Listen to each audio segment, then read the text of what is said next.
Hello, everyone, and welcome back to Easy Peasy English. In today's deep and meaningful episode, we are going to learn something very important for real communication. The title of today's lesson is How to Talk About Your Feelings in English, English Conversation Practice. Speaking English is not only about grammar, vocabulary, or pronunciation. True fluency means you can express your thoughts, your opinions, and especially your feelings. Many learners can talk about daily routines or work tasks, but when it comes to emotions, they feel stuck. They don't know the right words. They worry about sounding strange. Today, we will change that. Let's start with something simple. When you talk about feelings in English, you can use this basic structure, I feel plus adjective. For example, I feel happy, I feel nervous, I feel excited. This structure is simple but powerful.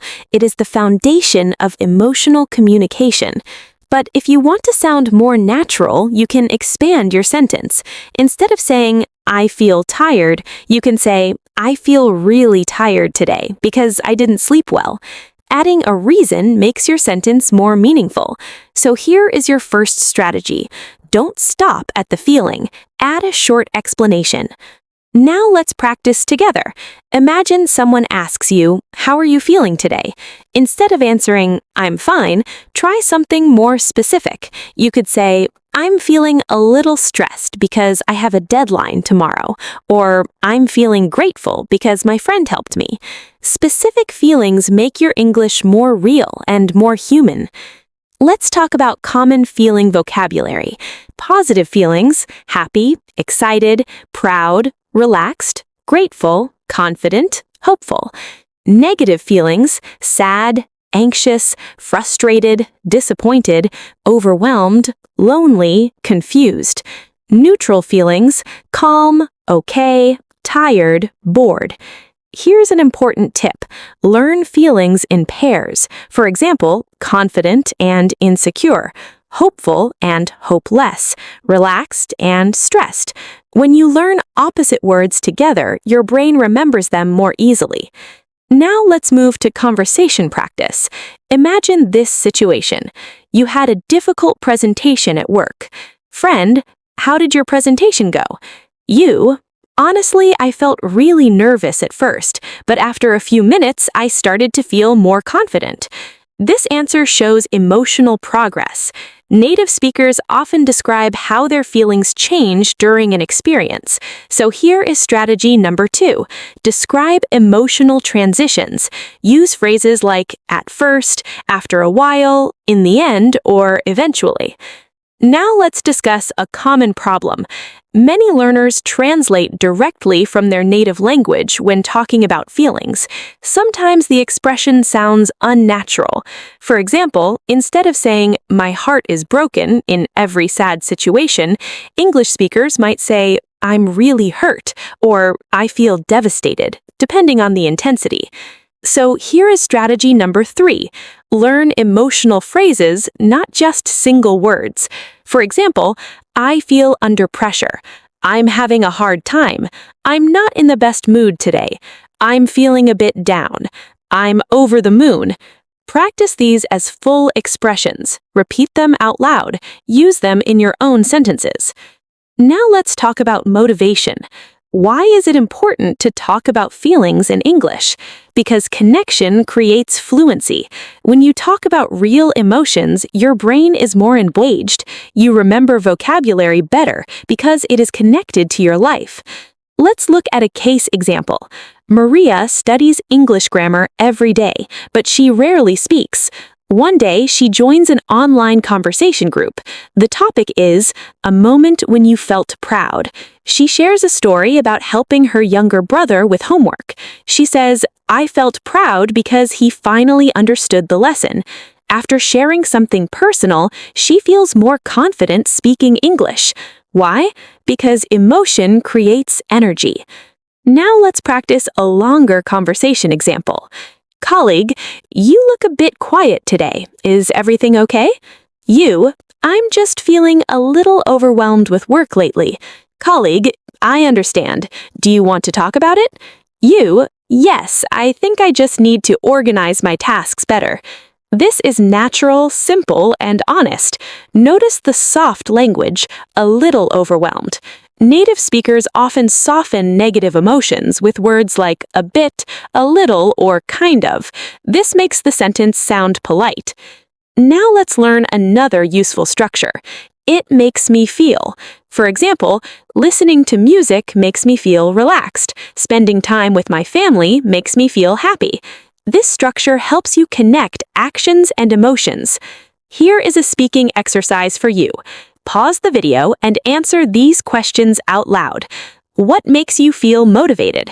When was the last time you felt stressed? What do you do when you feel sad? Even if you make mistakes, keep speaking. Fluency grows from practice, not perfection. Now let's talk about deeper emotional vocabulary. Instead of always saying very sad, you can say heartbroken, devastated, or discouraged. Instead of very happy, you can say thrilled, delighted, or overjoyed. But remember, advanced words are useful only if you use them naturally. Don't force them. Start simple.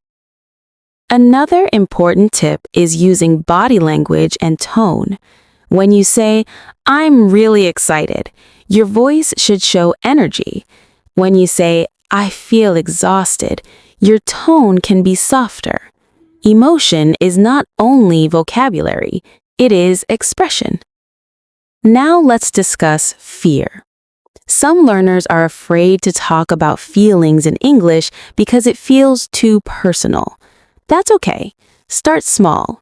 You don't need to share your deepest secrets. You can begin with simple emotions about daily life. For example, I felt tired after work. I was happy to see my friend. I felt nervous before the exam. Simple sentences build confidence. Here is another real-life case. John always answers, "I'm fine," when someone asks how he is. One day, he decides to try something different. When his friend asks, "How are you?" he answers, "I'm a bit stressed, but I'm trying to stay positive." The conversation becomes deeper. His friend gives advice. John realizes that expressing feelings improves not only his English, but also his relationships. Let's practice expressing mixed feelings. Sometimes we feel two emotions at the same time. For example, "I'm excited but also nervous about my new job."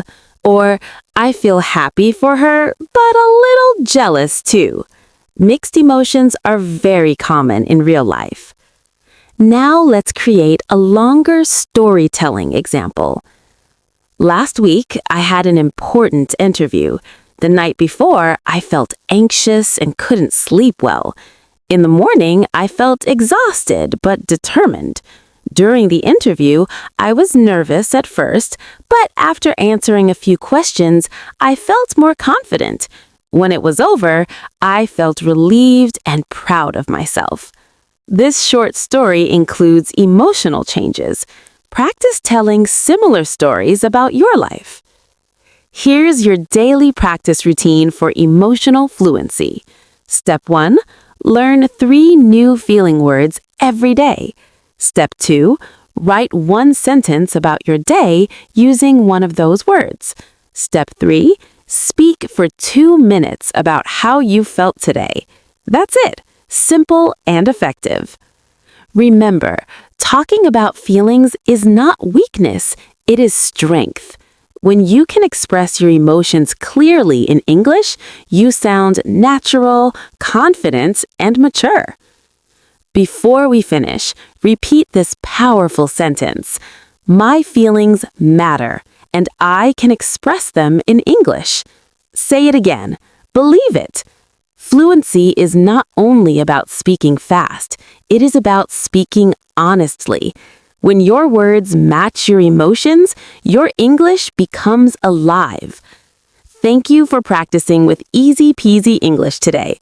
Keep learning, keep speaking, and don't be afraid to share your feelings. See you in the next episode.